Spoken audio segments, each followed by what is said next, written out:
கொஞ்ச நேரத்துக்கு முன்னாடி ஒரு வீடியோ போட்டிருந்தேன். அதில வந்து லஞ்சம் வந்து வாண்டடா நம்ம தான் போய் குடுக்குறோம். அவங்க நம்மகிட்ட கேட்கறதில்ல அப்படின்ற மாரி சொல்லியிருந்தேன்.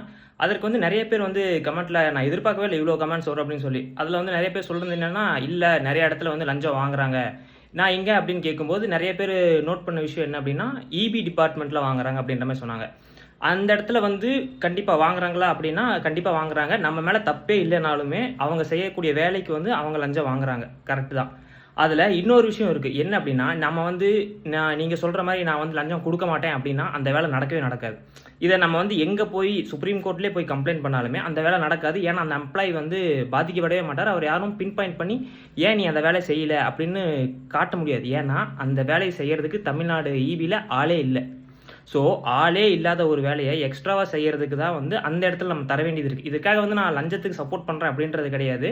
இங்க கடமைய செய்யறதுக்கு வந்து யாரும் லஞ்சம் தரதில்ல. அத மீறுறதுக்கு தான் வந்து லஞ்சம் தராங்க. அதுபோக தான் செய்ற வேலைய எக்ஸ்ட்ரா மத்தவங்க வேலையும் சேர்த்து செய்யறதுக்கும் லஞ்சம் தராங்க. ஸோ இதத்தான் நான் சொல்ல வரேன். ஸோ எல்லா இடத்துலயும் வந்து லஞ்சம் வாங்குறாங்க அப்படின்றத வந்து ஒரு கடமை செய்யறதுக்காக மட்டும் இங்க யாரும் வாங்குறதில்ல. அந்த கடமை மீறுறதுக்காக தான் வாங்குறாங்க. அதுக்காக தான் நான் அத சொல்ல வந்தேன்.